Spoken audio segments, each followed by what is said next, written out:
Hey, what's up, fam? Welcome to today's episode of 49 Faithfully. We're your hosts, Miriah Lee and Teran Lewis, and today we're joined by a special guest, somebody I've known in the Twitter and YouTube world for a while. And I've been wanting to ask you to come on for so long, but I know that you're such a busy guy these days, so I had to be careful about where I fit it in there. But Jason Aponte, I appreciate you for joining us. What's up, brother? Hey, thank you guys for having me. And Mariah, Teran, appreciate you guys for having me on. And there's never a bad time to ask anything like that. I try to do my best to accommodate everybody, and I just want to be the person that I would want someone to be towards me. So if I ask someone to join, I would love for the same thing for me to be that guy that joins whenever you guys ask. And this is a blast talking football with anybody. So I'm always down for that. Yeah, Yeah, I appreciate you.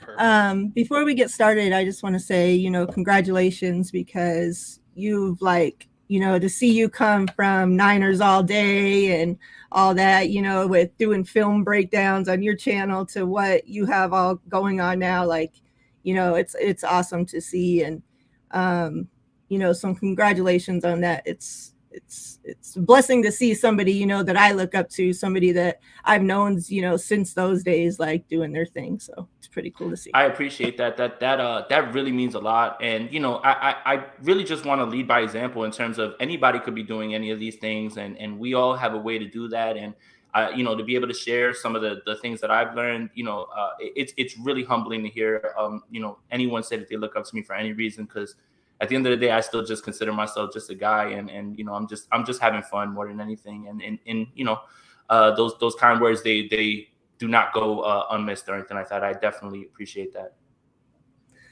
Um, so before we jump into 49ers all the way, you were, at Mobile. How do you say it? Mobile. Yeah, Mobile. Yeah, that works. Depends. And It depends who you ask, I guess. yeah, Yeah, and Yeah, that's then true, right? at the yeah. combine, you covered the draft. How was that experience? What was the best thing of it, out of each thing for you, just a little bit about it from your insight. I mean, in when I'm walking around like in these places, in Mobile for the Senior Bowl and the combine and the draft, I feel like the the fish, the small fish in a big pond, because you start to look around and you see so many of these people that have contributed so much to the game that you look up to, and you realize that you can walk over and introduce yourself and things like that. For me, the biggest thing is being able to tell people that I've seen on TV or I've written, read their work and things like that, that I appreciate them, introduce myself, just be able to mingle with them. And then you're at one event, you see them, they say what's up to you at the next event because you're there. And it's more about getting yourself out there more than anything. So I think it's the networking aspect that I didn't really understand fully, because I was just, content, content, content. How do I get there? How do I use that to get to content? But more than anything, while you're at these things, and this is life advice. Forget the sports stuff. Networking, being able to get your face out there, being able to build relationships is how the world kind of works, and that's just good advice overall. So I think it's more about being able to see people that I've seen on TV and just say, hey, Ian Rappaport, very nice to meet you. I'm Jason. Like those type of things are the things that I really look at. Like, man, those are the things that when the day comes that I'm gonna leave this earth, I'm gonna look back at it and say, man, that was actually really cool. It's one of the best life experiences. Yeah, that's awesome. John B. I want to say what's up to everybody in the chat. I see a couple of you guys, followed instructions, but the rest of you, go ahead and drop your number in the chat, 1 through 100, so we can get started off with a giveaway. I appreciate you guys. Hey, Jason, do you see the comment from Collie? He said, "Oh snap, Aponte is John B, aka Rico Suave." The funny thing about the John B thing is that has been the running joke with me since high school. And a funny thing is my older brother actually resembled him more, especially during John B's heyday. So for the younger audience that's in here, John B's an R&B singer from the 90s. Sure, he's put out music now, but he's definitely known from the 90s. Yeah. My brother used to resemble him way more than I ever did. And that's what's funny about it, is he used to go around, we're from New York, so the Puerto Rican Day Parade is huge. he would walk through the Puerto Rican Day Parade, and women was, oh my God, it's John B. He'd be like, look, girl, I can't sing really, like I got a show tonight, so I'll keep, and it's hilarious to see this become the joke now, considering that it's been the joke in high school and it's been the joke for my brother for so long. So I just think it's hilarious, man. Yeah, that's funny, man. Yeah, because you do look a lot like him, so that's crazy. if your brother looks more like that. I start to think that any light-skinned guy with a beard that has some sort of little hip hop twist on him is kind of John B in his own way. So it's almost like I fit the stereotype, I think, more than anything. Yeah, that's hilarious. Are you still down? Yeah, exactly. You got questions, Teran? Or no, just ask all the ones you sent. Yeah, just go ahead and ask the ones you sent. Yeah, that'll work. So after the combine, after the Senior Bowl, all that, were there any players that were on your radar that the 49ers ended up picking up, whether in the draft or undrafted? Nope. Swing and miss on everybody. Everybody that I wanted the 49ers to get or take a look at. I mean, there were certain players that we got intel from at the Senior Bowl that the 49ers were actually talking to in terms of asking them to do different things. One example is Cole Strange. The 49ers actually asked Cole Strange to take center snaps so they could see. And there were interviews. If you guys go back and look, Javi did an interview with him where he talked so much about the outside zone. He's a real football geek in that way. He was one of the guys that I had marked right away. Jalen Petrie is somebody I really liked. Obviously didn't make it. Even Matt Willetsko was somebody that I really liked. But, it's strange. When I start to look at things, I look at guys and I'm like, wow, he really popped off. But that doesn't necessarily mean that the 49ers are viewing them the same way. So I'm not even going to sit here and lie. I swung and missed on everybody. Cole Strange went in the first round, which was kind of shocking in my opinion. And look, we all know Bill Belichick is the GOAT coach, but he has some suspect general manager moves, in terms of the draft. Now, look, if Cole Strange turns out to be an all-pro center, then who cares what we think about where he should have been drafted? It's right. But Tyquan Thornton was way too early. I mean, he took another quarterback. He took 2 running backs, I think. It just – that doesn't scream roster building, especially with their team needs in certain ways. So, yeah, I definitely missed on a bunch of guys. I mean, I identified guys that would fit with the 49ers, but the 49ers had their own plans, and they made, I feel, especially when you look at the undrafted free agents, I feel like they did a great job, especially when you went later on in the draft and then you throw in those undrafted free agents. I mean, the idea that Donovan West didn't get drafted and signed a deal with the 49ers is just, I still don't understand how that happened. But I missed on almost everybody at that point for the 49ers. So I wanted Matt Araiza. And you guys know how I feel about kicking and punters. Yeah. And unfortunately, he did not get picked either. So yeah, it is what it is. You learn from your mistakes and you just chalk it up and you keep moving. But yeah, I missed on everybody pretty much. That's funny. No, what's funny, Jason? So the last 2 years, the way they drafted been kind of head scratching to me, because especially how Kyle's always like them undersized offensive linemen who can move and stuff like that. So them getting Aaron Banks, I was just like, dang, that was just kind of a shocker. So, and then with Trey Sermon being drafted, so I was just like, man, like these last 2 drafts, I agree. Like in this draft in 2022, I think the only guy I kind of had on my radar was Danny Gray, because I was like, we need a speedster who can open some things up. Because last year, me and Miriah were both on the Elijah Moore hype train. Like, we wanted Elijah Moore so bad. Because I was just like, with Trey Lance, we have somebody who can get the ball upfield. And then we didn't even draft a wide receiver last year, which was a shocker to me. You know what I mean? I'm like, no 26. Wide receiver? What number was it, Miriah? 26. 26. Oh, so yeah. So anyway, I was looking at it. So then I was like, oh man, somebody like my radar was a Danny Gray or Sky Moore or somebody like that. But I thought Danny Gray was more of a 3rd day pick. I mean, yeah, like a 4th or 5th rounder. But so I was happy we got him. But yeah, you're totally right. Everybody we drafted, I had to go back and be like, who is that? Who are these people? So yeah, it was just kind of a shocker to me. I'm glad we got Danny Gray though. I feel like with him and Trey, that offense is going to be dynamic because he's going to open so much things for this offense. So yeah, I'm with you, Jason. I was kind of head scratching and stuff. It was funny. On Friday, we did the John Chapman thing at Gordon Bursch, and we picked Ty Davis Price at 93.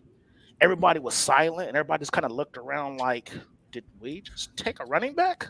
Like, what happened here? Because, we had drafted 2 prior, so we're like, what the heck happened here? So, yeah, I'm kind of, it's funny, me and Miriah were talking, we're like, all these mocks and all these things that we think this team is going to do, we really need to look back and see, like, okay, like, I think with Kyle, he's kind of changed his philosophy a little bit. So maybe there's some other players maybe we might need to look at going forward, And that's the thing is, Kyle throws you that curveball in the 3rd round with running backs. Trey Sermon and Joe Williams were taken in the 3rd round. And that's the thing that's kind of like, now I think we're clued in on that. I think now at this point, next year, if we're talking about the 3rd round pick, which would probably be a comp pick, we probably should be looking at a running back at this point. So, yeah, I agree with you 100%. There is historical data, at least with Kyle at this point, about how he feels about running backs. And, I in the draft room, we're sitting there, we're talking with, guys who cover other teams. It kind of just went silent and everybody looked at me like, was that a running back? And I was just like, I don't know. Like, I was like, I don't know what just happened. Like, but then you start to really, think about it logically. You start to go through how he profiles. And again, I feel, one, he profiles as like a closer at the end of games that can, get those like first downs that basically effectively end games. And also, I feel he's being pitched to Deebo Samuel like, look, man, we've got a guy who's actually going to take the brunt of these hits. We'll still use you in the backfield, just not as much. So when you start to really think about it logically afterwards is when you really start to get to it. But the rapid reaction right away was in the room. Everything kind of got silent and everybody just looked at me. And I was like, I don't even know what's going on now at this point. And so that's just the funny part of the draft. And I think that's one of the funniest things that happens when you're in the media room. Yeah. Congrats, Brandon.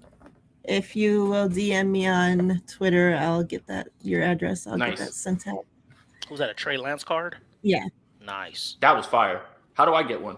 You should have rigged it for me. You have to put your number in the chat. I blew it. All right, I'll know for next time. There you go. So since you brought up Deebo, that wasn't a question, but what are your thoughts on that? Do you think that, he ends up signing? What do you think the whole, what are your feelings on this whole situation? Yeah, I think that the deal gets done at this point. I mean, there's not too many other options that are feasible. I mean, there's things that can be done on Deebo's part. Like if he wants to hold in, because you can't hold out, right? He can kind of do what Jalen Ramsey did when he was in Jacksonville, like show up and be there and say, oh, I'm injured while not getting fined, things like that. I don't think that that's what's going to happen. The whole social media thing, the scrubbing of the Instagram and all that stuff, for me, it wasn't everything, but it wasn't nothing. And what I mean by that is it didn't necessarily mean that things were done, but it wasn't a good sign of things that how things were going in terms of the actual negotiation. And we have a track record of it. George Kittle's actual negotiation, his agent described the first offer as the St. Valentine's Day massacre, and he was not happy. And I think 49er fans are a little bit, they have PTSD because of DeForest Buckner. And they think, well, if he can go, then anybody can go. And I think that's kind of the way that a lot of 49er players feel like that. But for me, when he scrubbed his Instagram and everything, it wasn't everything, but I felt like it was something because he was upset, right? But at the same time, for all the people that were like, oh, he's all of a sudden gone, like he's gone now because of this and this and this. Well, when he followed the 49ers back, does that mean he's automatically back as well? That's why you really can't make these knee-jerk reactions. And I think that people have to really embrace the fact that these are the way negotiations are going to go in the public during the social media era, right? We never had insight to any sort of negotiation tactics from the 80s or anything like that in the 90s when people were working on deals and things like that because there was no social media.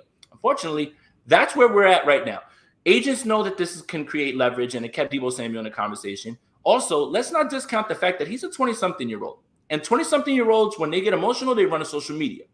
Or not necessarily emotional, when they're upset. And I'll break it down in the simplest way, and this is the way that I've been thinking about it. Have a 20-something-year-old is in a relationship with his significant other. They get into an argument. What do?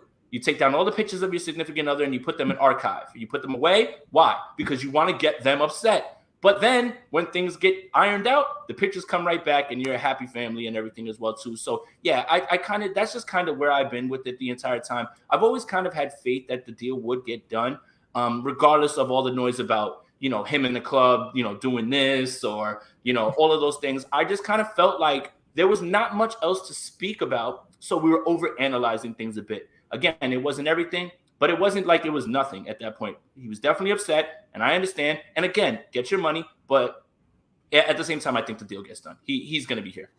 Yeah, I agree with you, Jason. And it's funny, too, because everybody was so upset with the front office. They need to pay this man. Actually, I think it was a smart move for them to wait, because now that A.J. Brown got his deal done, that's kind of like a negotiation point. Because, you got Mike Williams from the Chargers, DJ Moore from Carolina. They're making $20 million. And Debo's better than those guys. Okay. A.J. Brown, I feel like, as a receiver, not as a weapon, as a receiver, A.J. Brown is on par with Debo. Like, I don't see too much of a difference as a receiving aspect. You know what I'm saying?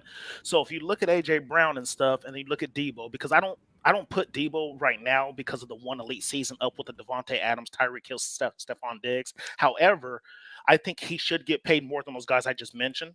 So let's just say A.J. Brown is getting, $22 million a year, whatever the case may be, whatever he was getting. But he got the 57 guaranteed, 4 years, $100 million. You can start off like, okay, you know what, Debo, we'll give you $60 million guaranteed, which is $3 more million guaranteed than A.J. Brown, and we'll give you an overall of 105. How does that sound? And I think maybe you can start from there and then see what you go through. I ultimately think he gets like a 4-year, $105 million contract with 62 in guarantees. That's what I think he's going to get, which puts him $5 million more over A.J. Brown. But I'm with you. I think the deal gets done. There's really no options for him right now. The 49ers have all the leverage, because if he holds out, that's a $40,000 a day fine, which I don't know. And I'm not trying to count this man's pockets, but that's a lot of money for somebody making $4 million this season. You know what I'm saying? Without a new contract, which is the same as Azeez Al-Shaair, by the way, which is crazy with that second round tender.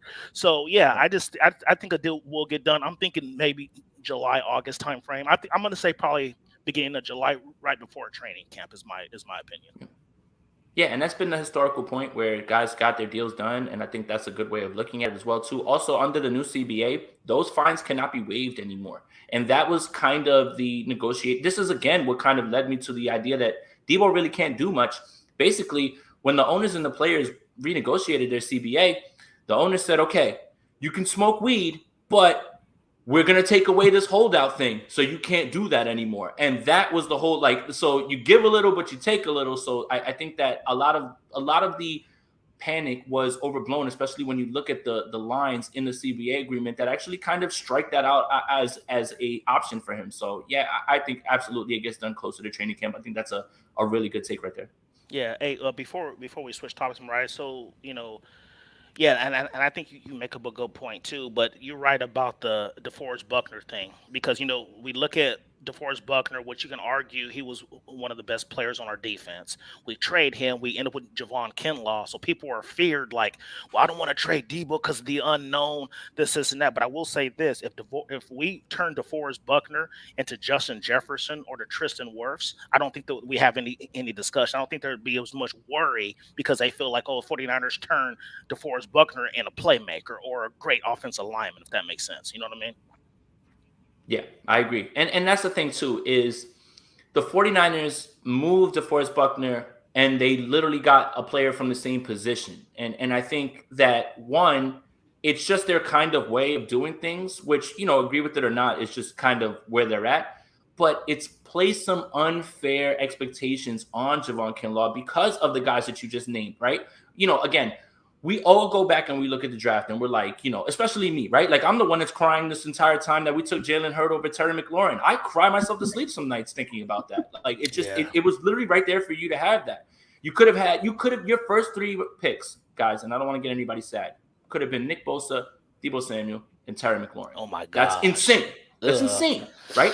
Could have, would have, should have, though, right? So I think that, unfortunately, Javon Kinlaw has been put in a position of, well, you're replacing DeForest Buckner. You're at the same position, so you better perform. And also, like you mentioned, they allowed Tristan Wirfs to go right ahead of them. They allowed them to trade up, and then they didn't draft, Justin Jefferson, who, in my opinion, is the best young wide receiver in the game. So, yeah, unfortunately, it's just the way they do things, and I feel like Javon Kinlaw is kind of put in a spot where he's got some unfair expectations. So I'm rooting for that kid to ball out this year.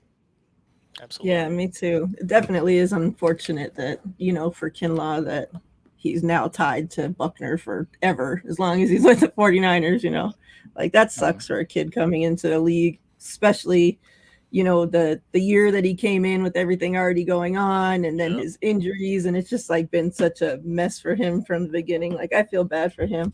I'm And Jason definitely makes a good looking for point. him to ball out too.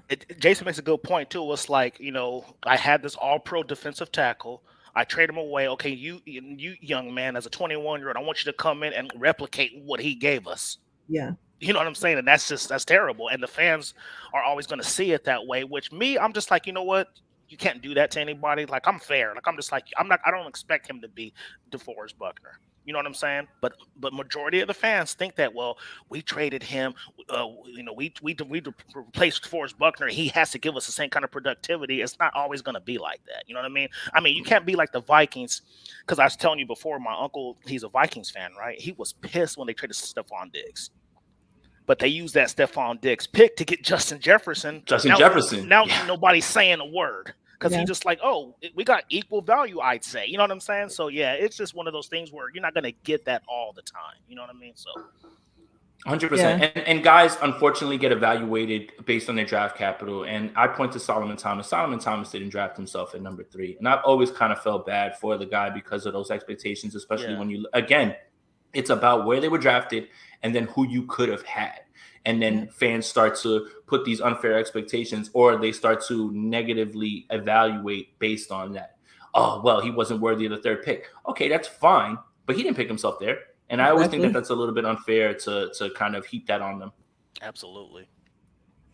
So a lot of people are talking about Gray in the chat. And so what, both of you, what, this is now, I think, the 2nd day of rookie minicamp. I kind of heard, like what Grant had to say about the first day, and, a couple other people. What are your thoughts on, rookie minicamp so far? And just the battles, that you're looking forward to coming up, through training camp and whatnot. The thing is in minicamp, it's really about wide receivers, running backs, and defensive backs, because you don't have enough to do 11 on 11, and you can't evaluate linemen. For me, I never really had a question on what Danny Gray could be, because it's all on film. He's fast. The only thing that he really needs to figure out is just the drops. I was texting with a few people that were there, including Grant, about what was going on, and he dropped one pass, but he made great plays in minicamp, and that's great. The thing is it's funny because Grant texted me this name, and this is the name that I kept throwing out there in terms of, for the first time, the 49ers have had a guy who can actually take the top of a defense, and that's Marquise Goodwin.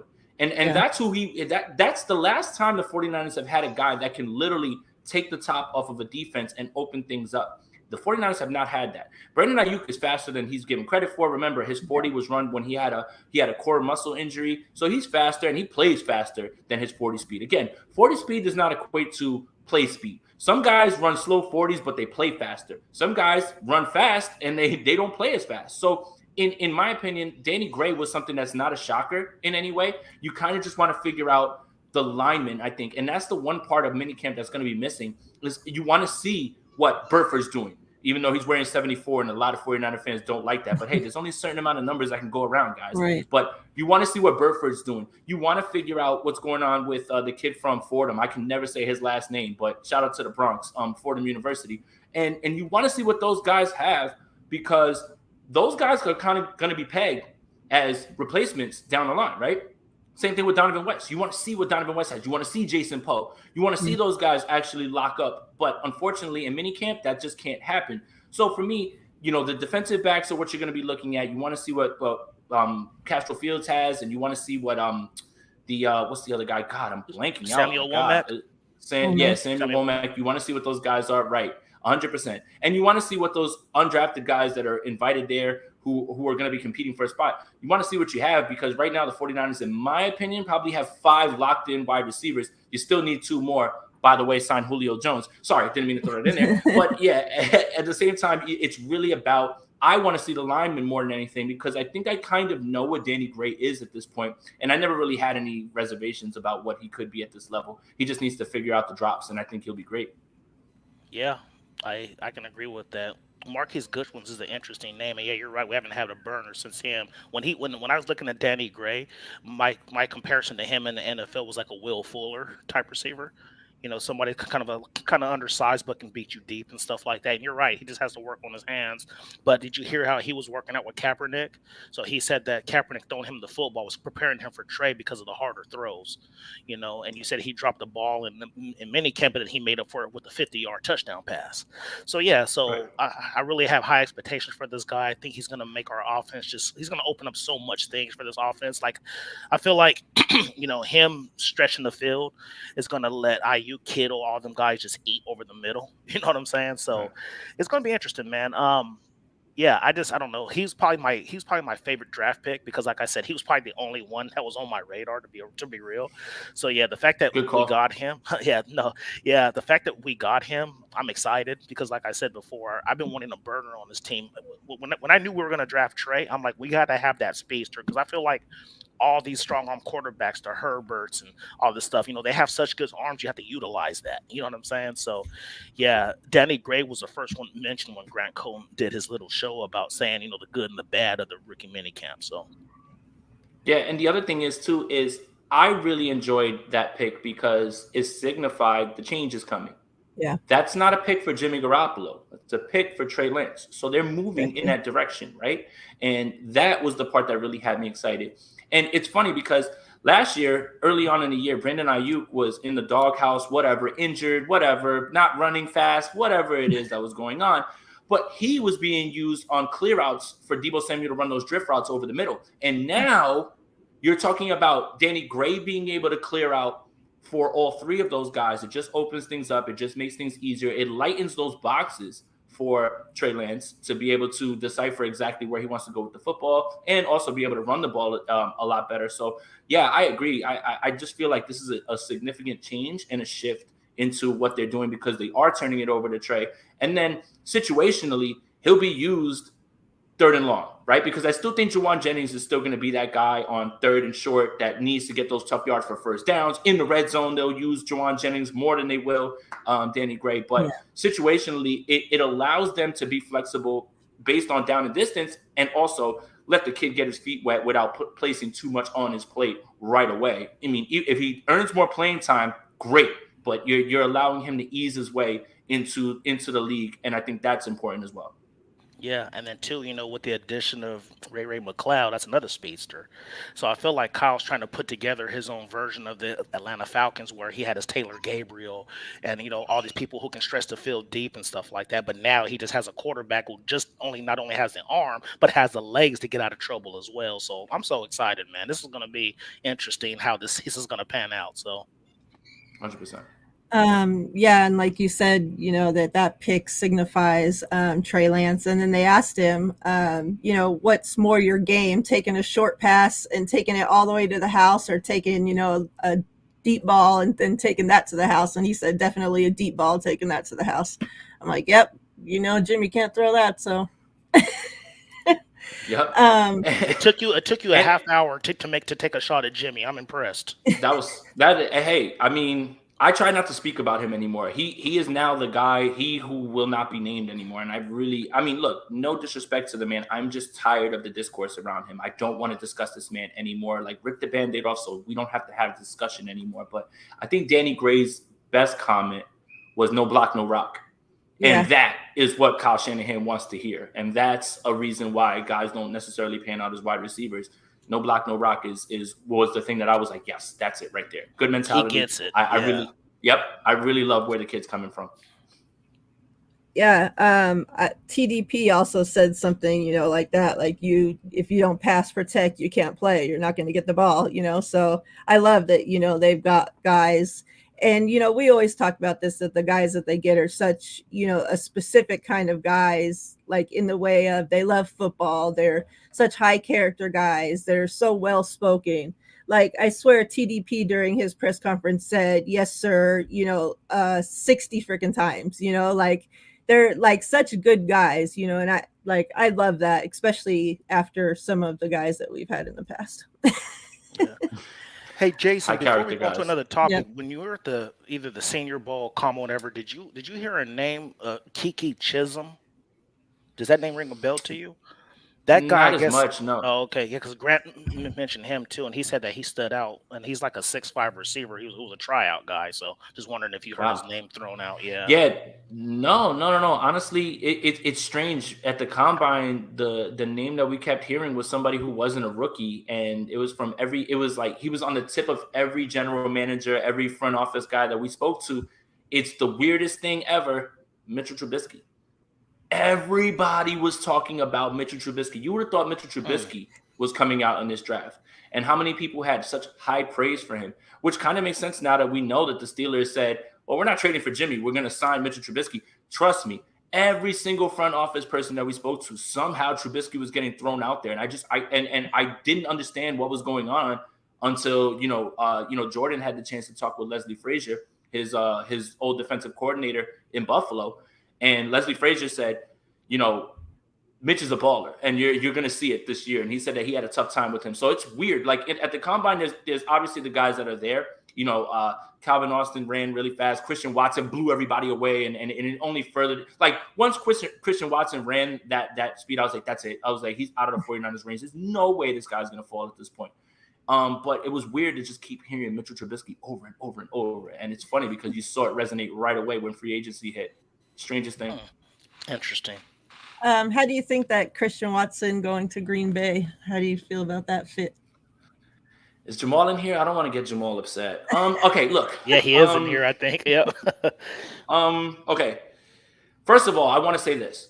For any time that I spoke with Christian Watson, he is a fine young man. He was very gracious with his time, smiles, answers every question, was really nice. We had a chance to talk with him again at the combine. I think he's a high character guy, and I think that he has the great work ethic to get it done. And I think that the Senior Bowl, he played very well. And everybody always wants to see, how do you play against better competition, right? Better competition. And that's the point, right? There's guys that go to small schools, but when they go against better competition, how do they perform? Do they shy away from it, or do they? And he did not, and he excelled, right?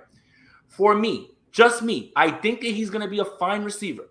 I just feel that 49er fans got a little too carried away with the correlation between Jamar Chase and Joe Burrow, and thinking that that's exactly what would happen if they paired Christian Watson with him. Yeah. And I think that is so hard to predict, because what Chase and Burrow just did is kind of unseen in the league. So I could see the point of you thinking that could happen, but too many people had it in their head that that's exactly what would happen. My questions with Christian Watson will be this. He needs to be a little bit better in and out of routes. He's just a little raw right now. That's it. He's just a little raw. That's all. But there are guys who have the measurables like him, and that pops off the screen, and you're looking at him, and you're like, man, that guy's fast. He's big. He's strong. He can do it. There's guys that just don't correlate times to the league. So he could be the wide receiver one out of this entire group, even though I didn't rank him as such.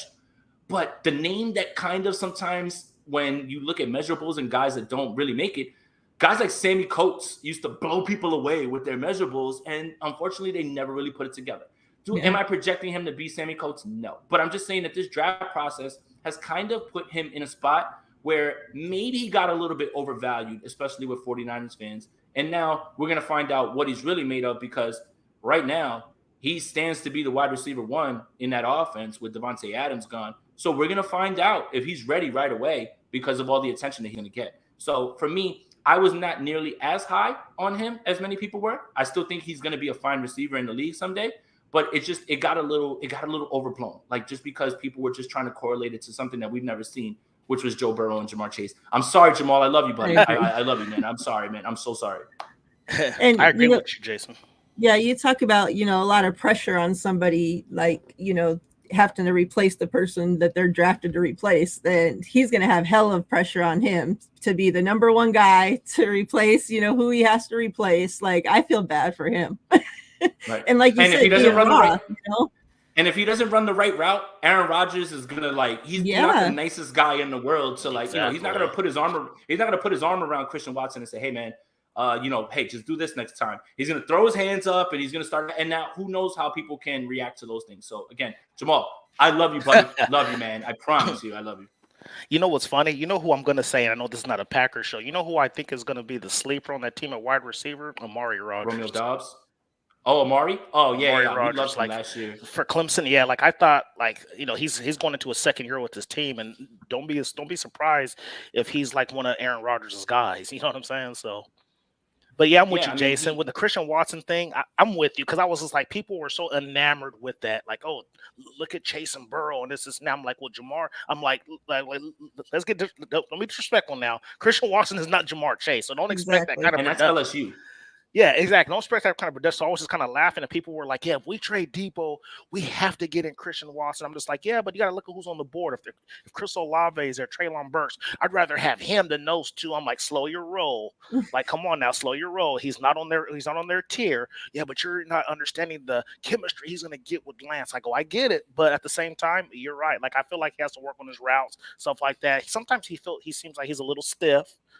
Coming in and out of his breaks and stuff like that. So yeah, I'm totally with you. I got in so many arguments about that guy on Spaces and stuff like that because people were like, "No, we have to do whatever we have to get this guy." I'm like, "No, we don't." And they only played together one season, right? Right. Like I feel like he's going to have more chemistry with Ayuk already than what he has with Christian Watson. So it's like, right. That's what I didn't understand. The other thing is, we as 49er fans, we fall in love with our guys, and there's nothing wrong with that. Again, that's the fun part about the draft portion. It's just when you start to fall in love, where you start to block out the other variables, and it's just like, all right, this is my guy, and he can't do any wrong. That's when things start to go. Like, you have to be able to evaluate and say, these are his strengths, these are his weaknesses, and things like that. For 49ers Twitter, it got too far gone in terms of like it's Christian Watson or nothing. And I again, Olave, Jameson Williams, and I had Sky Moore ahead of him. I had Garrett Wilson. And Garrett Wilson. Yeah, I had those guys far up, and I love those guys.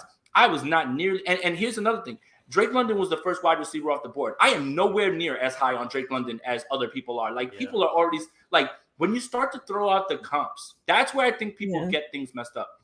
Drake London is Mike Evans. Mike Evans is doing something in this league that has never been done before. He is the first wide receiver in NFL history to have 7 straight 1,000-yard seasons. Not Jerry Rice, not Randy Moss, not anyone. So when you start to say, oh, he's Mike Evans, one, I think you're disrespecting Mike Evans' speed, which is a little bit undervalued at this point because he's not a burner, but he's way faster than you give him credit for. And Drake London is slower. His top end speed is not exactly there. And when you come into this league and you are a contested catch guy all the time, that's not easily sustainable unless you're Megatron. So that's another thing that worries me about Drake London. The other thing that kind of worries me about Christian Watson is, can he make those contested catches? Because he is a bigger guy, and you should be able to throw the ball up to him. Will he be strong enough at the catch point to finish those things out? So again, you can have your guys, and that's what makes this fun. We'll look back on it and say, man, we really got it right here. We really got it wrong here. But I think that the talk around Christian Watson got a little too overblown, just because Trey was the quarterback as well too. But he's a fine young man, and he would have been a perfect fit in terms of character for sure. Yeah, I think with Drake London too, every time I saw him play, like you said, everything was contested, so people worry about his separation. You know what I'm saying, in the NFL. Right. So, yeah. Jamal's right though. I like that Martavis Bryant comp is really good actually, and Martavis Bryant was a baller. We just know he was a knucklehead, but he was a baller. So right. But if he turns out to be Martavis Bryant, then that's incredible, honestly, because he was that good. Like Martavis could have been that guy if he would have kept himself out of trouble. So I like that one too. I know you don't want to talk about him, but just one question on Jimmy G. Mm-hmm. What are your thoughts? Like, you think that we end up releasing him? Do you think we are going to end up trading him?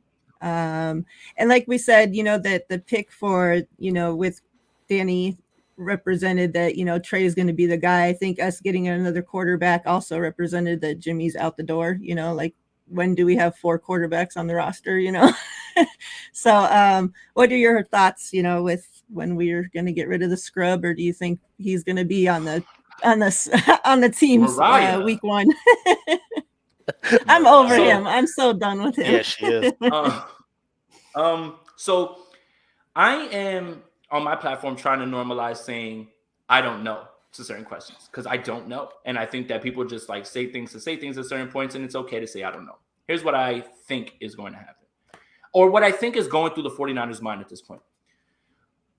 Things happen in training camp guys get up look close at, their quarterback situation, and maybe guys don't start to pan out, knock on wood, and I would never wish this on anybody. People lose their franchise quarterback for a year, something like that. They tear their ACL, something like that, a season ender. And then there's those fringe playoff teams that have guys that maybe aren't performing as well as you thought they are, or they get injured as well too. That would be in the market for Jimmy Garoppolo, provided he's healthy, getting closer to training camp. So I think the 49ers are slow playing this now because, one, they're kind of hoping that maybe Carolina gets a look at Sam Darnold and says, yeah, man, this isn't going to work. Let's make a move. Or somebody gets injured, and then they can pivot to having him there, and, then they'll work out that contract that way. But if, God forbid, because I cannot cover another training camp where Jimmy Garoppolo is there. I just can't do it. I don't want to talk about it. It has become the most boring discussion, and it has been for the last 2 years because no one's made a different point about Jimmy Garoppolo in the last 2 years. He is exactly what we think he is, a starting quarterback, middle tier in that Carr, Cousins, Tannehill, like that group. He's in that group, which is still starting quarterbacks. But I can't do the whole they haven't got rid of him. That's how you know they're not in on Trey. No, that's not that at all. That's not that at all. What they're doing is they're slow playing this to see what their options are. But if push comes to shove, and they have right until week 1 for that contract to get guaranteed, I think that's when, if there's nobody on the table, you cut him. And that would be the 49ers' way of getting back at Jimmy Garoppolo a little bit. Let me explain. John Lynch kind of talked about he nerfed the trade with the shoulder surgery, right? Now, if you cut Jimmy Garoppolo Wednesday before the Sunday game and he signs somewhere, he's not playing week 1, not playing week 2, not playing week 3. You know why? You can't learn a playbook that fast, and you're not going to get acclimated that fast. So he might be unemployed early on and not have a home. So since you want to play games, the 49ers could totally play games in the same exact way and do the same exact thing while giving Trey Lance, hopefully, every single quarterback 1 rep in training camp, because I can't do it. I can't do it anymore. I can't. And I can't do it with the false narratives for people. Again, you guys kind of saw me rant a little bit on the show with Brad. I am tired of people telling me what happened at camp when you weren't there. You weren't at the joint practices, and at the joint practices, the Chargers were laughing at Jimmy Garoppolo. That is not an opinion. Derwin James intercepts a pass and yells for everyone to hear. They pay that man a whole bunch of money for no reason, and he's laughing with all the Chargers. That is not an opinion. That happened. I was there. Many people were there that corroborated that story. So for me, I don't want to hear any more about who's developing, who isn't. You weren't there, okay? I have my opinion, and if you have a different opinion and you were at camp, I'm willing to listen, but you were wrong. Because that's not what happened.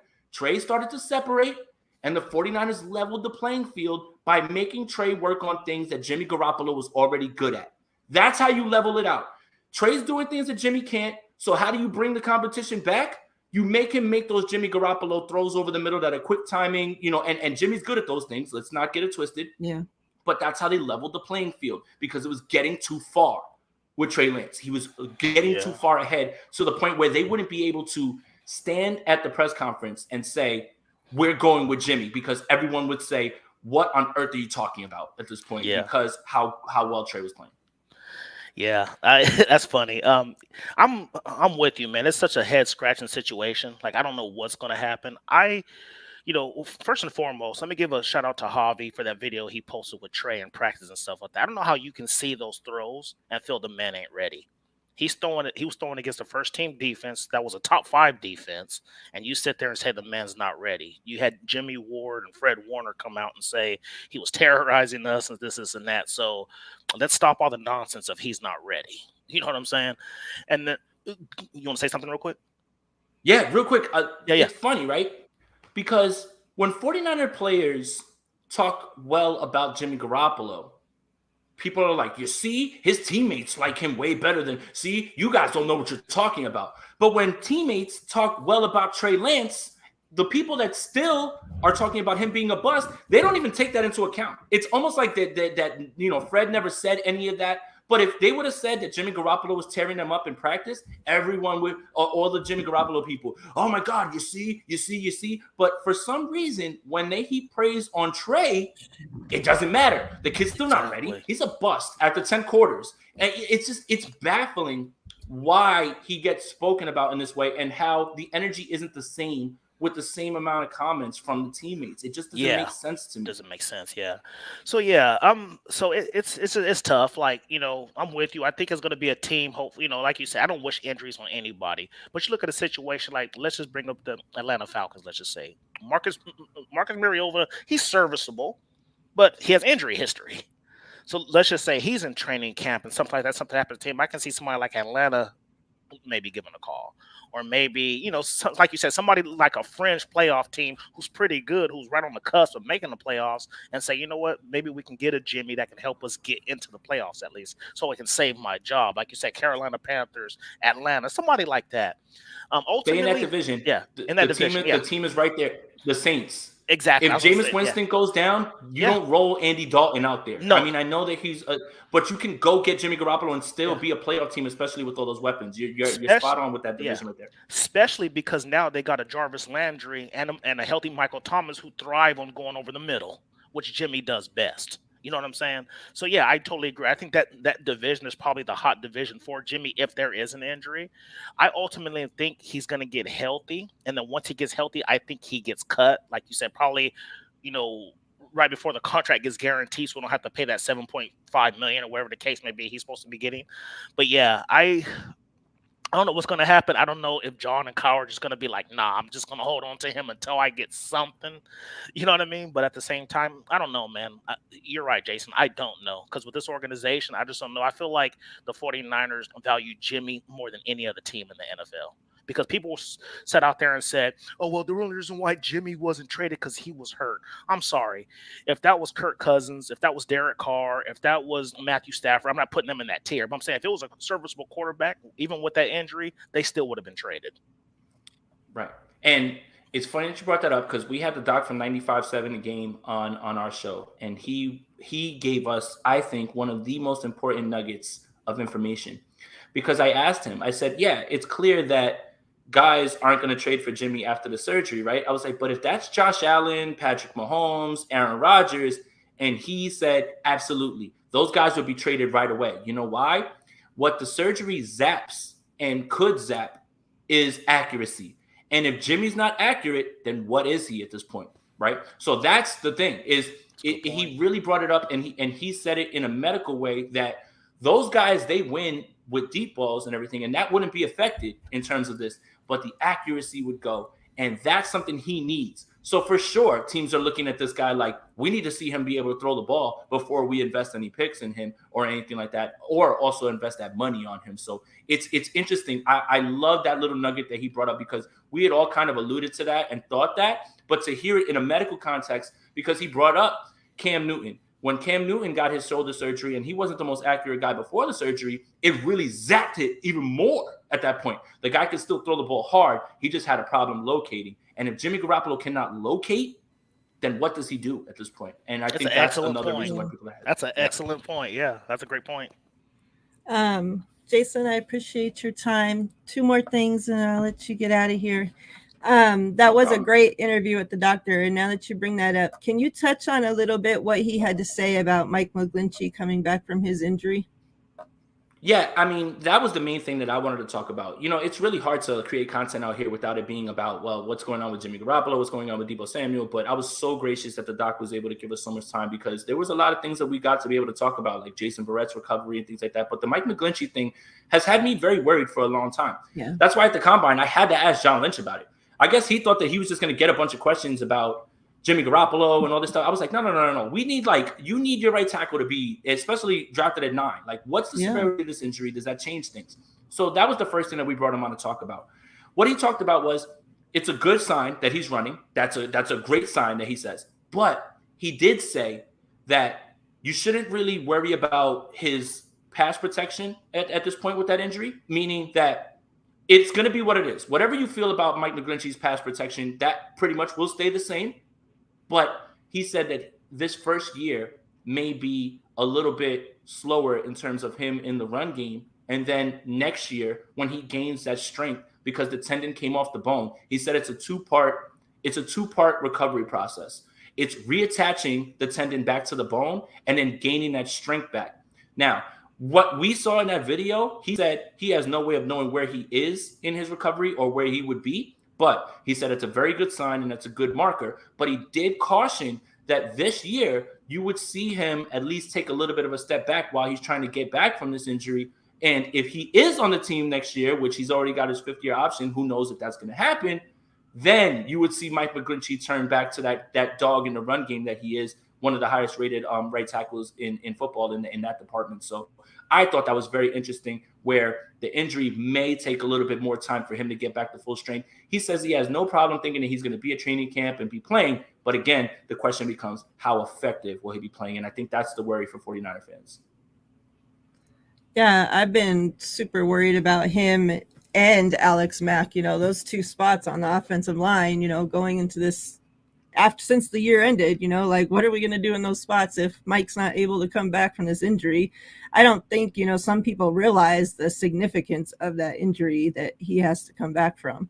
That's definitely, can be a career-ending injury. Like, it's possible, yeah, he could be running right now, but that don't mean he's out there playing football. It's a lot different when you're trying to hold a 300, 400-pound freaking human being.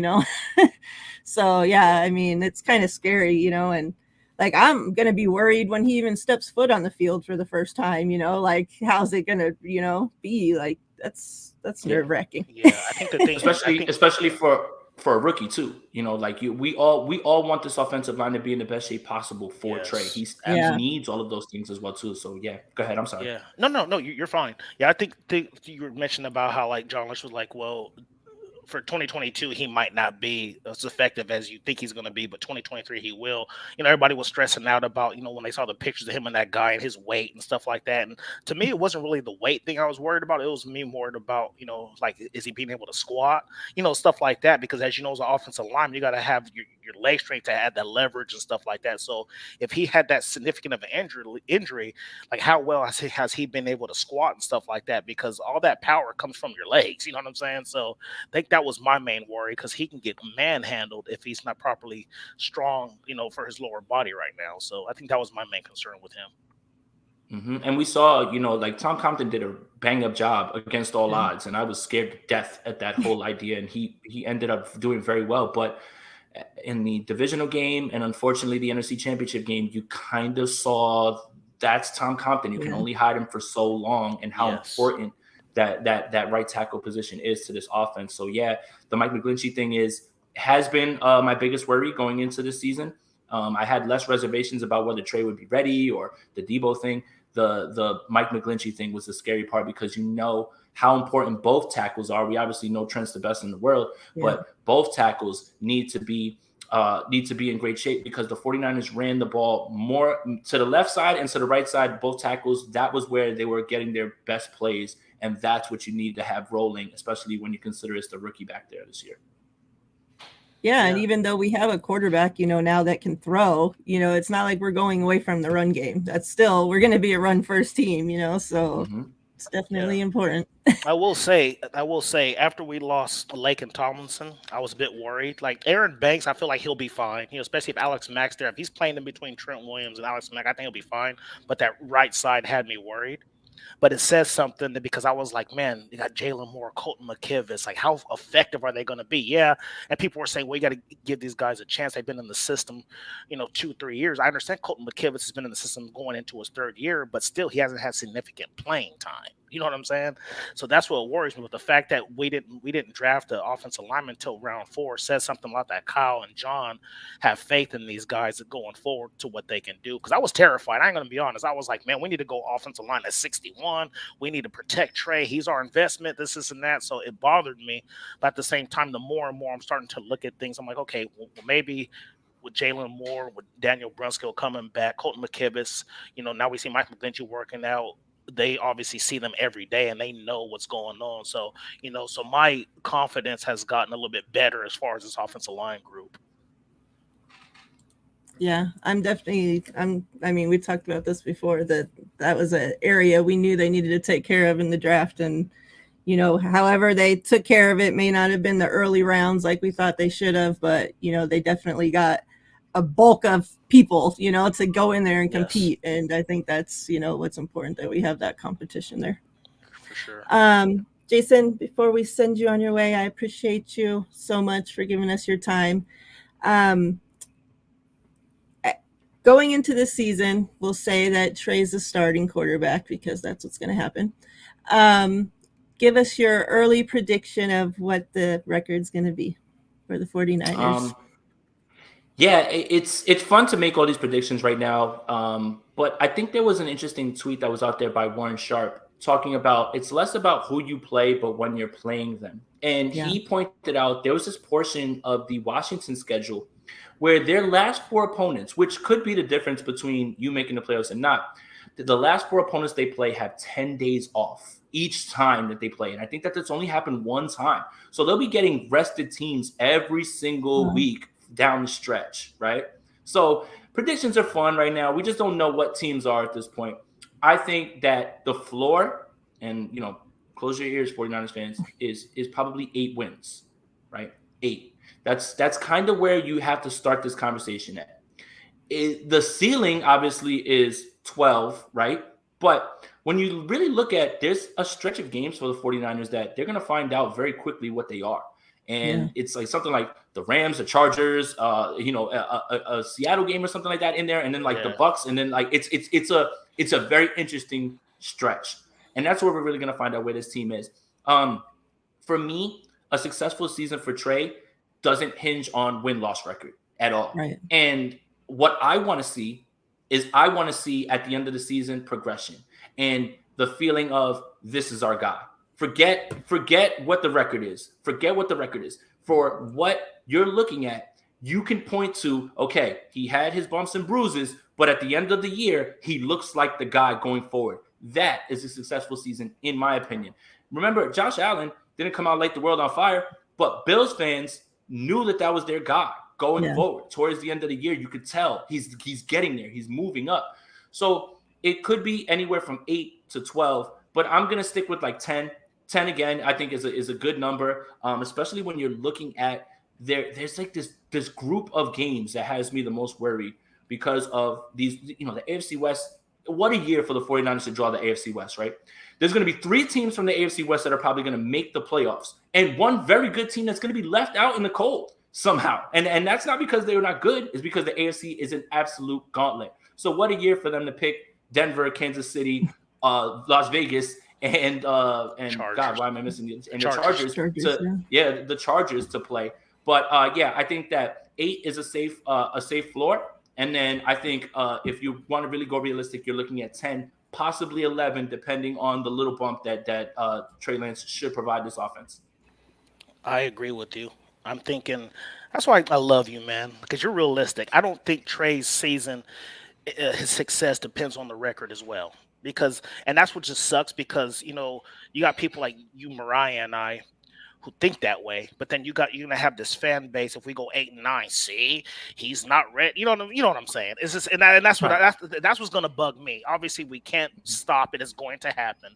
I'm looking at the schedule too at 10-7, and you're right. The AFC West, not only are they a good team, they all upgraded their pass rush. I mean, you got the Raiders who went and got Chandler Jones. You got Chargers who went and got Khalil Mack. Then you got, it's. I mean, like you said, it's a gauntlet of a division. They've actually, to my opinion, have overtaken the NFL as the best division in football. Yeah, easily. AFC West, easily. Yeah, they're the best division in football. So yeah, I think 10-7 is more realistic to me. It's a good thing to me that I feel like the NFC has taken such a hit. You know what I mean? Like the NFC is not as strong as it was. I look at it right now as like a 4-team race with Tampa Bay, the Packers, us, and then and the Rams. You know what I mean? I feel like those 4 are the best 4 teams in the NFC right now. Even if we don't win the division, the fact that they put 7 teams in, I'm really not worried about us making the playoffs because once we get in, I think we'll be fine. You know what I mean? It's just getting in, and I think even if we go 9-8, we possibly could still make it to the playoffs as a wild card. So I'm not really worried about that. So 10-7 to me is probably the most realistic record. So yeah, I totally agree with you on that. Miriah, before you go, I want to ask him one more question before you leave, and I promise you, this is my last question for you. No, you're good. You're After good. the draft, free agency stuff like that, going into training camp, what 3 position groups are you most excited to see?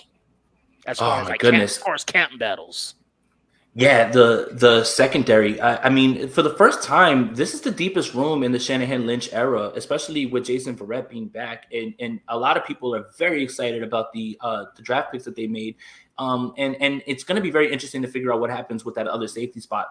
I shy away from calling it strong safety because they're so interchangeable in the scheme. It doesn't really matter at this point. There is no free safety, strong safety, guys flipping back and forth. That's kind of how this scheme works.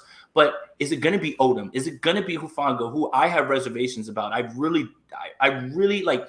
I believe in development, but I also look at his draft capital and the way he was described coming out as a special teamer.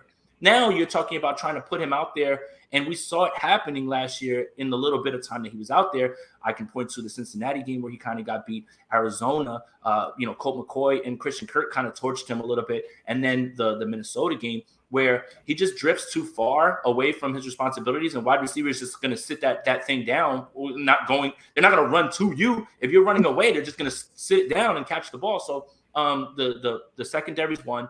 What's going to happen with this offensive line? Who will be there? Is it going to be Daniel Brunskill at center? That is really going to be very interesting to me. And then I think the biggest thing too is kind of something that I'm alone on this island. The linebacker group. Does Azeez Al-Shaair play more than Dre Greenlaw? I am of the opinion that I would like him to play more than Dre Greenlaw. I know that that's not a popular opinion, but I would like to see how they're going to deploy those guys. Are they going to go 4-3? Are they going to do certain things where those guys come on and off the field? Who is going to be asked to do a little bit more? When Azeez Al-Shaair was actually having to wear the green dot in Seattle, he was incredible. I mean, like that guy took over the entire game, and you could see him growing into the coverage guy that a lot of people believe Dre Greenlaw is. So I think it's linebacker, it's secondary, and it's offensive line, because I think everything else is kind of set in its ways in terms of we know what's going on. We kind of know the pecking order. Interesting. Okay, I agree with you in secondary. That cornerback room is ridiculous right now. And like you said, Jason Verrett. Like if Jason Verrett is your 4th corner, that's amazing. You know what I'm saying? Like that's amazing if he's healthy. I'm surprised you didn't say edge. And I tell you why. Because of the fact we got the Drake Jackson. And I mean the fact that we got Kamoko Turway, Kerry Hyder, Samson Ebelcom going into a second year on Minihue, like that's going to be interesting to me. Like I want to see who wins that edge job. You know what I mean? Because we have so many heads there right now. So I'm going to go corner, I'm going to go edge, and you're right about offensive line. But I'm kind of curious to see how this wide receiver room is going to look too, because I feel like obviously the 1 and 2 are set, but Danny Gray and Juwan Jennings battling for that 3rd spot. I know Juwan Jennings is going to be ahead of him on the depth chart right away. But if you see Danny Gray start making some plays and stuff like that, and who knows what Ray McLeod's going to do. And then, the fact that we brought in, I think me and Miriah talked about, I think we brought in like 7 receivers this offseason with Keyshawn Johnson coming from Arizona, those guys we signed from the Titans, whatever the case may be. Then we picked up 3 undrafted free agents. So I think that wide receiver room is interesting too. But corner and edge for me are going to be the biggest camp battles. And with edge, I think I kind of overlooked it. Well, not overlooked it, but didn't really look at it as a real battle, because those guys are all going to play rotational, and that's really how they won down the stretch last year. I mean, they were closing out games because they had guys with fresh legs. Arden Key, all of those guys, many who really came on at the end of the year. So, I mean, I do agree with you on this point. Is Drake Jackson immediately starting opposite of Nick Bosa? I think that right off the bat, I think if I had to give like a way too early prediction when it comes to that, is that Drake Jackson is going to be a pass rush guy right off the bat. He still has to work on some things to be a 3-down guy, to work a little bit more in terms of being violent. He wins finesse, but he's going to fill that D4 role, in my opinion, right off the bat. Now, he can grow, obviously, into that. If he can grow into a 3-down role like Nick Bosa and have those guys on both sides, and that's exactly the goal, because you had him at 61. But I think immediately he slots in as that turbo package guy on 3rd down, like D Ford was. Go get the quarterback and not be in on obvious running situations, and just go get the quarterback on pass rush situations. So, I think that is a really good point, though. Yeah. Cool. That's all the questions I had. So, all right. Thank you, Jason. I appreciate your time. The people are asking for you more. You're welcome anytime. I know you're a busy man. You're going to be covering training camp again, right? Yes, absolutely. Just if for anybody, well, first of all, I want to say thank you guys, and yeah, anytime that you guys want me on, as long as I have the time to do it, I definitely will. I'd love to give my time to anybody who asks, because I never would have thought that anybody really would have cared anything that I had to say in terms of things. So I'll always take advantage of that. But yeah, I mean, right now, just if you notice, my setup's a little bit different. It's because I'm about to move. So once I get all that situated, then we'll start planning our training camp. But I aim to be out there, and I also am trying to be out in Minnesota for the joint practices with the Vikings as well. I'm really interested to look at Charvarius Ward against Justin Jefferson and how this team actually looks against a team that I actually think is being slept on a little bit, the Minnesota Vikings. And then Kyle gets to see the guy that got away. Terry McLaurin's the guy if Terry McLaurin's the guy that got away from me, Kyle is like Wolverine with that picture with Kirk Cousins. Like, he just looks at it like he just wished that it was Kirk. But yeah, absolutely. All right, Jason, thank you so much. I'm sure everybody knows where to find you, but just in case, you want to let them know, and then we'll let you go on your way. Sure. Thank you guys again. Appreciate the time. Appreciate the love from everybody in the chat. Yeah, you guys can follow me on Twitter at Jason Aponte 2103, and on YouTube, if you search Jason Aponte, it'll be up. But yeah, it's getting closer to football season. The schedule is a really good landmark to now rookie mini camp, and soon OTAs, and you can kind of smell the season starting again. So we're gonna actually have real football to talk about as opposed to hypotheticals. So yeah, Joey, I'm not calling. That's Rich's job. Rich, when I meet up with Rich is gonna call me a bozo to my face, and it's probably gonna be the best moment of my life, honestly. Thank you, Jason. I appreciate your time. Enjoy your day with your family. No, I appreciate you for sure, sir. Thank you so much. Appreciate you guys. Talk to you soon. All right. All right, so there were a couple questions I had seen here that I wanted to get to. Okay. And then before we do that, everybody that's left, we'll go ahead and do another giveaway. Go ahead and put your number in the chat, 1 through 100. Good luck. I starred this one right here. We talked about this a little bit last week, kind of who we thought were going to have the best season out of the rookies, but who, rookie sleeper this year, if you had to pick one? A rookie sleeper. Ooh, that's tough. I'm probably going to go with, I guess the easy one to pick to me would be Danny Gray, just because, the wide receivers and how they interchange and stuff like that. I'm going to go I'm not even going to say one of our corners, because I don't think they're going to beat anybody out. But let's go with, I'm going to go, I'm going to go with, and maybe it's not a sleeper, but I'm going to go with Brock Purdy, only because I think he can beat out Nate Sudfeld at the end of the day. Like, everybody's expecting Nate Sudfeld to be the backup quarterback, but I think that Brock Purdy, after OTAs and training camp and stuff, and he gets a grasp of this offense, because I think he's more talented than Sudfeld, I'm going to be honest. So I think that he'll probably be the sleeper as far as to winning that backup job as Mr. Irrelevant pick. So yeah, I'm going to go with Callie and go TDP. I don't know. I love the way that kid runs. After watching his presser, like I'm all about that kid now. Like, I'm hoping that he does great. And then after hearing, my little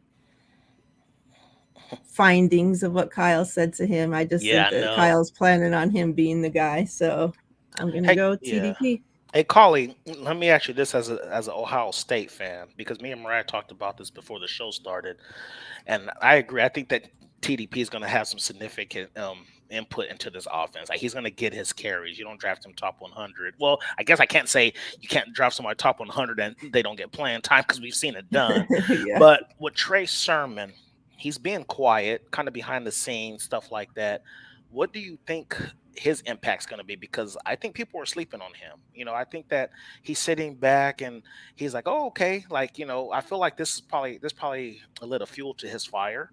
And I think that he's going to sit back working, because to me, looking at Sermon and TDP, to me, Trey Sermon is more talented. I'm going to be honest here. Trey Sermon, me being a Wolverines fan, saw this man for years. The man is a beast.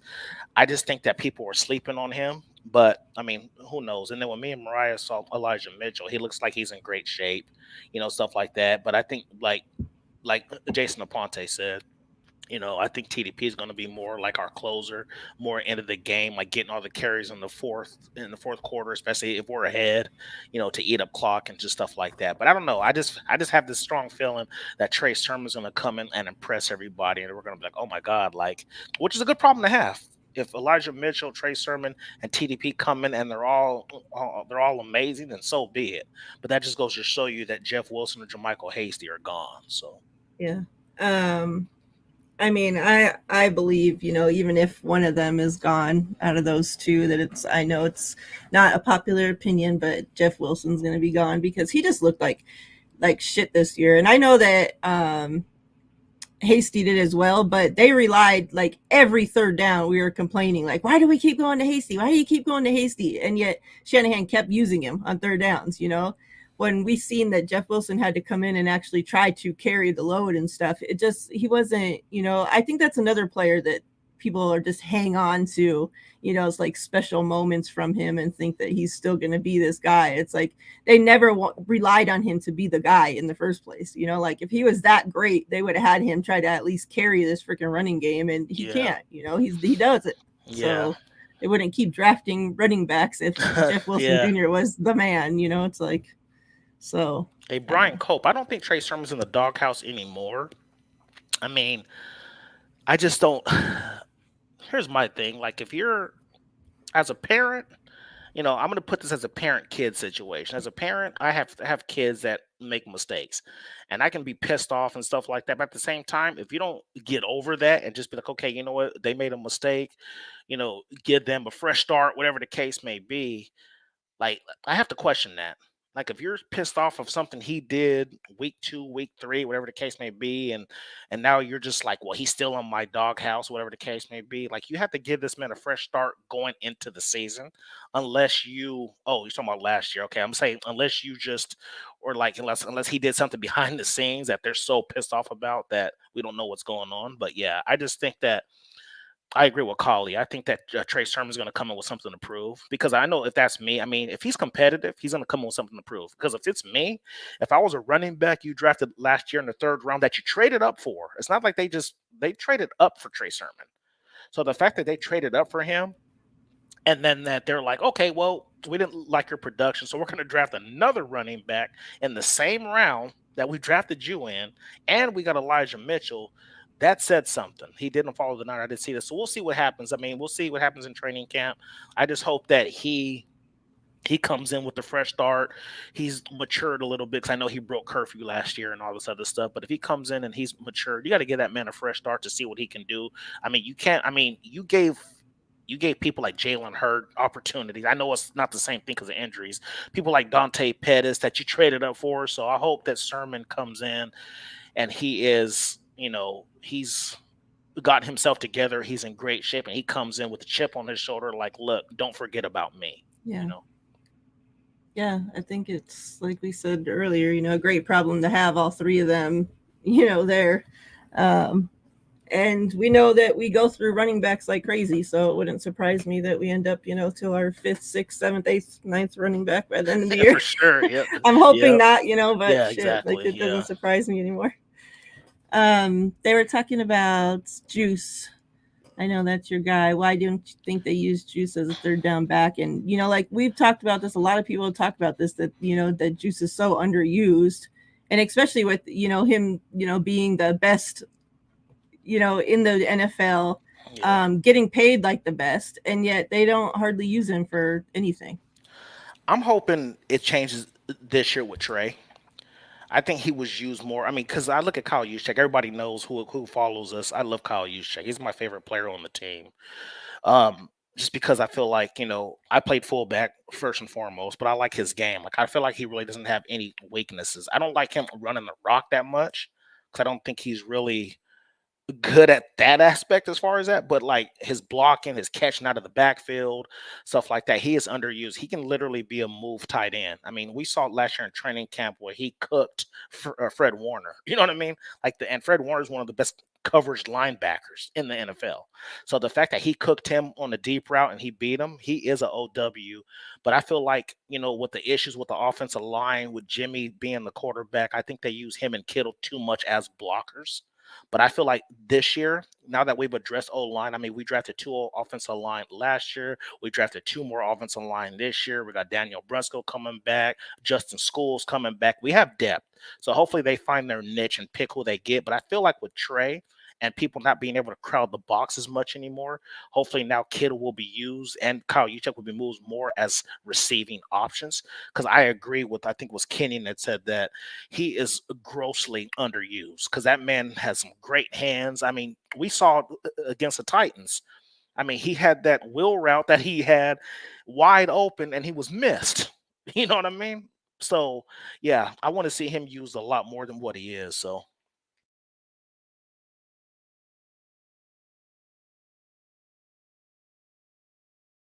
Miriah, I think you're muted. Oops, my bad. The winning number was 90, so we got 93. It's going to be Speak of the Devil, Trey Sermon card. Nice, very nice. Get this on the right camera. So yeah, if you can go ahead and message me on Twitter your address, and I'm going to get all the giveaways sent out this week, packaged all up. I appreciate you guys. We have a couple more questions that we'll get to real quick. I saw this, and this is something that I've been pissed about, since we drafted, Trey, because, like, I just feel so bad for him. Like, you draft a quarterback 1, 2, 3, 10th, 15th overall. And, like, that's supposed to be what your team, like what your organization then focuses on. Like, we saw, the quarterbacks that got drafted around him, them be used, in that way with their teams, so it sucked that Jimmy was there the first year and still, all the focus was on selling his jerseys and putting his freaking ugly face all over everything. And, now it's still, like all this stuff's coming out, and this is when you're supposed to be putting your star quarterback, your franchise quarterback, the guy you traded all this for, front and center on everything, and yet you're still not doing it because you don't have the balls to just name a freaking quarterback. It's like so ridiculous. I agree with Kenyon. It is ridiculous. I mean, like you said, he was a top 5 pick, and then on top of that, he's a quarterback. Yeah. So, and most of the time, the quarterback is your face of the franchise. So the fact that he's not being marketed as he should be is a slap in the face. I do feel bad for him.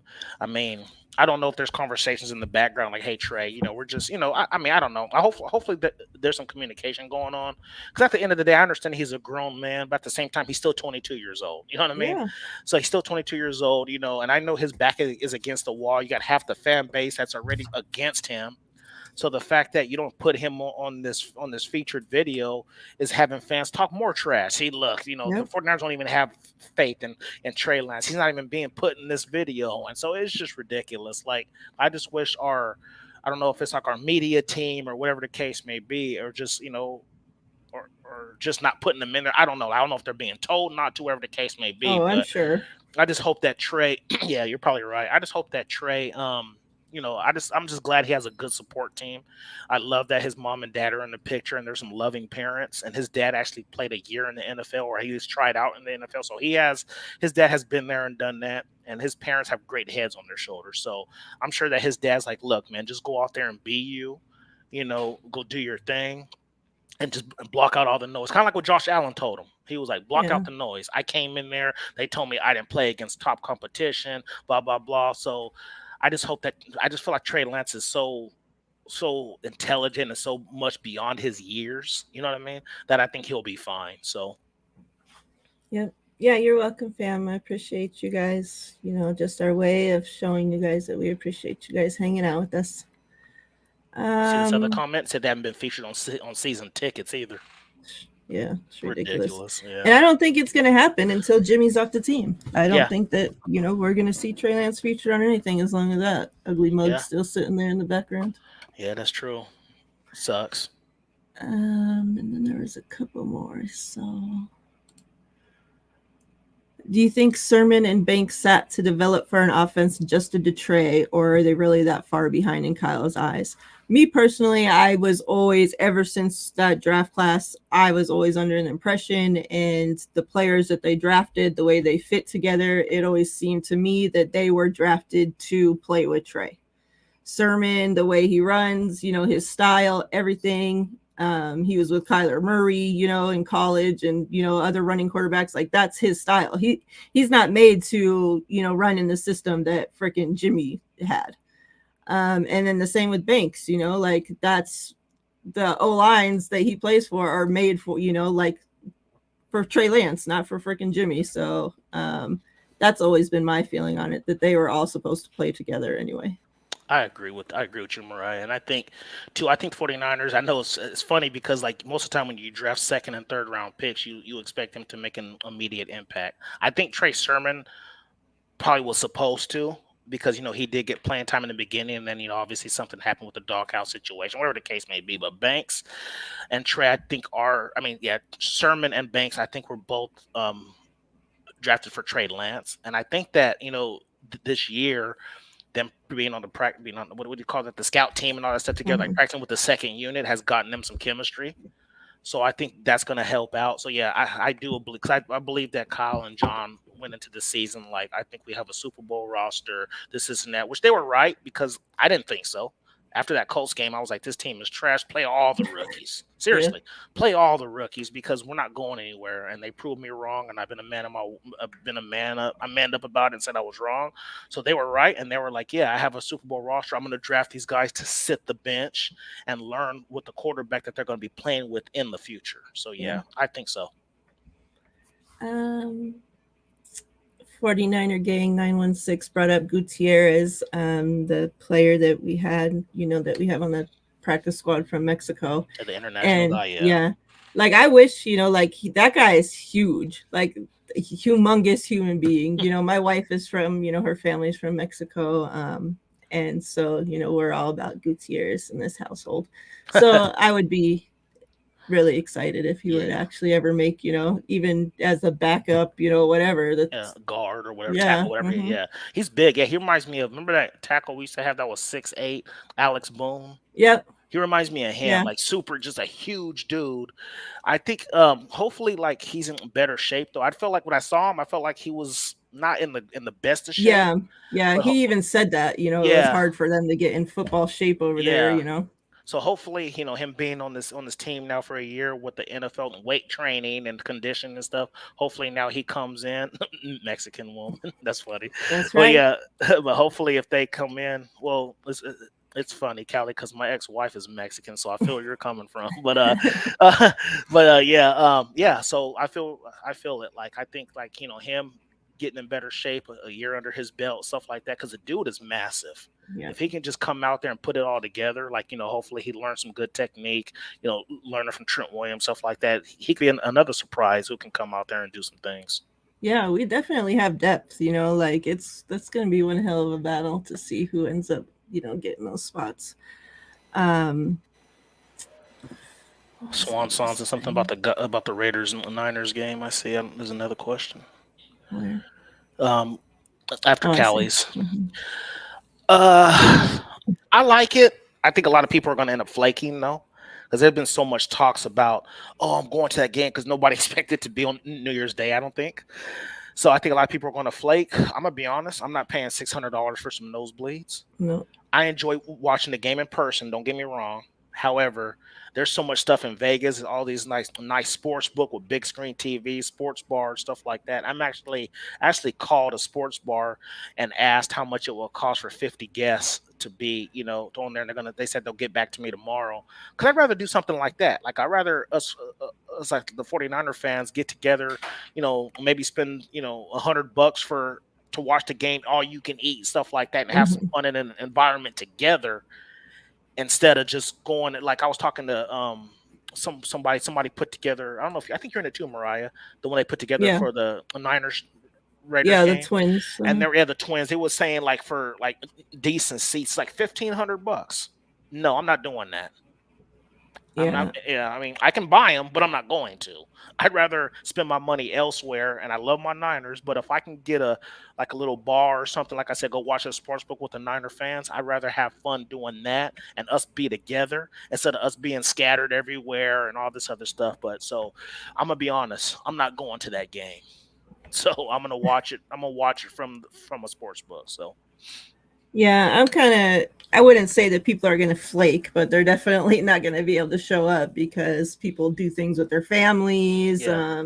Kids are out of school. Mhm. It's definitely hard for people that, live and work in Vegas because, a big percentage of us work in casinos Have to and we work. Yeah. never get New Year's Eve and New Year's off, like Yeah. never. So, people are going to have to work. I think, it's kind of shitty in the regards that Vegas is already going to be so packed Oh my for New Year's gosh. Eve.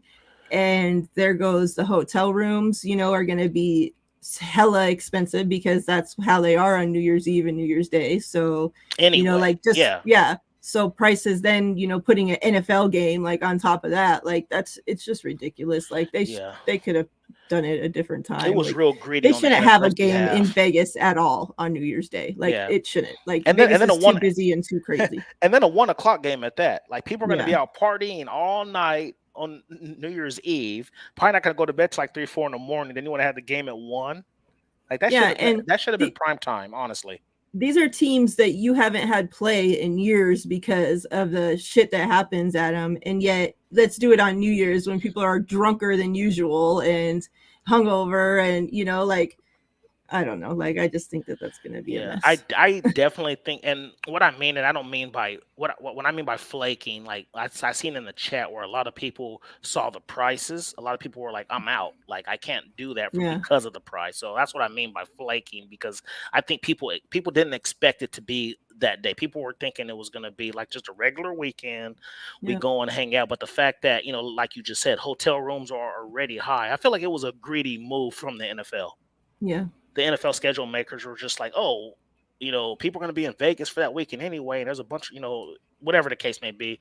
So it's going to be wild. So I mean, it is what it is. We live here, so it's a little easier for us. We don't have to worry about plane tickets. I mean, Nick from Nothing But Niners looked at plane tickets, and a plane ticket round trip from Jersey was like $800. So you're looking at $800 for a ticket. You're probably looking like $700 a night for a hotel room. And now you want to talk about $600 nosebleeds? Yeah, nah. And that's for a shitty hotel room, and that's if what you I'm can saying. even find one. That's because, at Circus. That's at Circus or something. You know that's what I mean? at Motel 6 with freaking cockroaches. Yeah. So I don't know. I mean, it sucks, but I mean, people are gonna come. They're gonna come. But I'd rather, like I said, I'm looking into seeing what I can do at one of these sports bars, and I'm gonna see what we can do. I know that Breezy and John are doing like they're gonna try to be at every away game. Yeah. So I'm going to talk to Breezy and see what he's going to do. And maybe we can go back to that Gordon Burst that we had on Friday, since we already have, since they already know us and they know that we already rented out, because the room was pretty big. It held about 50 people. So if you can get some people to go to that and then because they fed us all you can eat pizza and wings. Yeah. So you pay for some food, you pay for a ticket. I'd rather, like I said, pay $100 and do that than go and sit $600. At least you're comfortable. You know what I'm saying? Like, yeah. I don't know. Yeah. But that's just me though. So. Yeah. Yeah, Callie, probably, I don't know. We might try to go to that game actually, but I have to see where I'm at with my job by then, and all that kind of shit. So yeah, I'm gonna try to go to either Carolina or Atlanta game. That's probably the away game I'm gonna go to, and I want to go to the Chiefs 49ers game because it's actually on my birthday. It's on the day of my birthday, October 23rd. So yeah, so I'm probably gonna try to go to that too. But yeah. I think that's everything. I think there's nothing else for us to touch on. Okay. Interested to see what happens, with the rest of rookie mini camp, and yeah. That's it. We'll see what other kind of drama comes this week. Well, yeah, for sure. There's always something, it seems. Always something that comes up. Yeah, I appreciate each and every one of you for taking your time out on a Saturday to come and see us. And Callie, I saw your comment about you like the Saturday shows and it gets you through work. Hopefully me and Miriah can do some of these more often, because I mean, I like them too, because I feel like we get a lot more. I think we get a lot more feedback. We get a lot of people who, because we're on the West Coast, so I get it when we do our shows at 7 o'clock. It's 10 o'clock for you guys, so I get it. You know what I mean? So we're gonna try to do them a little earlier. I think our last 2 shows we've done them like 5 p.m. our time. So Yeah. it's only 8. So it's only 8 o'clock on the East Coast. So yeah, me and Miriah will talk about it some more and see if we can get some more of these shows going on a Saturday. So I appreciate that, Kelly or Collie. Sorry, I keep saying your name wrong. It's Collie. I think John Chapman. He corrected me. He said it's Collie, not Callie. Well, I say Callie, and I'm not changing it. Everybody says my name wrong, so it's good shit. Really? How Yeah. you mess up Miriah? Because I say Maria. Even Oh. when I would answer the phone for work, surveillance, Miriah, they'd say Maria, Myra, Mira. Like, I'm saying my name when I answer the phone, and they still can't get it right. I get the same thing when I call people. I'd be like, I say my name. They're like, hey, how you doing? How you doing, Teran? No, it's not Teran, it's Teran. Or I'll be like, this is Teran speaking. Hey, Darren. I didn't say Darren. I said Teran. Or like, hey, Terrence. Where did you hear an ince after my name? I said Terrence. So yeah, it's just one of those things. Like, I just deal with it now. You know what I mean? It's just what it is. But it's funny because like when I worked at this call center, people used to laugh because they'd be like, who am I speaking with again? I'm like, this is Tearing, like tearing it up. And they'd be like, oh, okay, I get that. And then so they'd be like, okay, I can't forget that now that you said it that way. It's like, yeah, just like tearing it up, man. Like, okay. Oh my God. Yeah. Funny, yeah, there's a good portion of 49er fans here in Vegas. Yes, there is.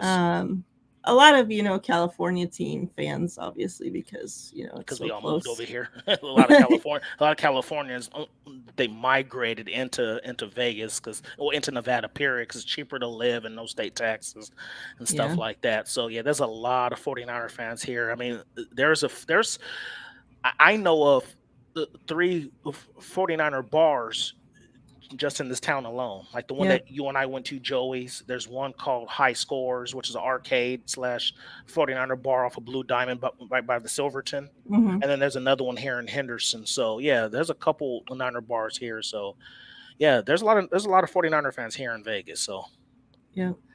Swan says the prices are like playoff game prices. You can get visitor title for $800. Yeah, no, I'm not doing that. I'm sorry. Like, I love my Niners, but yeah, I should start that on Joey. Tearing it up merchandise. I'm making merch right now. So there you go, Mariah. I'll give you 15. I'll give you 15%. No, I'm just playing. But yeah, no, these tickets, man, I swear, like, I don't know. Like, like I said, I like watching the game from a sports book and watching it from live. Obviously, there's a difference. There's a difference because you get to see the live action, the crowd reactions and stuff like that. But honestly, it doesn't really matter to me. Like, I enjoy watching my team regardless. Yeah. Lily, if you live here in Vegas, there's a couple of them. She does. Oh yeah, there's high. Oh, she used to. Okay, yeah, High Scores and Joey's for sure. But yeah, I don't know. $800 though for tunnel and then $600 for nosebleeds. No, I'm not feeling that. Yeah, that's ridiculous. Good for you. Good for you. I'm proud of you. But yeah, I appreciate you though, fam. I appreciate you guys coming and chatting with me and Miriah for the last hour and a half. Yep. As always, we appreciate you. We'll see you someday this week. I don't know what day yet. Yeah. But we'll figure it out and we'll let y'all know. Absolutely. So that makes sense because he's hi-ho. That's him. He's a hoe. Don't let her get on you like that, Collie. First she's gonna disrespect by not calling you by your real name. Then she gonna call you a hoe. You better get. I always was making fun of people because her, no, I'm just playing. I thought I was always making fun of people when they would call him Collie because I thought that was wrong. Yeah, John Chapman, he corrected me. At the event actually, and I was like, yeah, and I don't know, we just started talking about like all the Niners fans on the chats and stuff like that, and I was like, yeah, I was like Callie and Dion, like we're naming everybody because there was a bunch of, as you saw, there was a bunch of us there and stuff, so we're just talking about other stuff. He's like, I think it's pronounced Collie, and I was like, is it? He's like, yeah, I think you're right. And then Breezy was like, I kept thinking it was Callie, so yeah, it was funny. So we had a little conversation about you, Collie, at the event. So yeah, I was thinking Cali, like California, like Cali, yeah. Yeah. Miriah always busting my chops. That's how you know when I like you, because if I'm mean to you and I mess with you, that means I like you. If I don't talk to you, then you obviously know that. Yeah. Mariah's really sarcastic in person too. She's super cool. She came up to me and she touched me on my cheek. I go, "Are your hands clean?" She goes, "No, they're not." And I go, oh, "Okay, cool." All right, fam. We'll see you sometime this week. I appreciate you guys. I'll get your guys' giveaways sent out this week as well. All right, you guys take care, man. Much love to you guys. Yeah, much love. See you guys soon. Stay safe.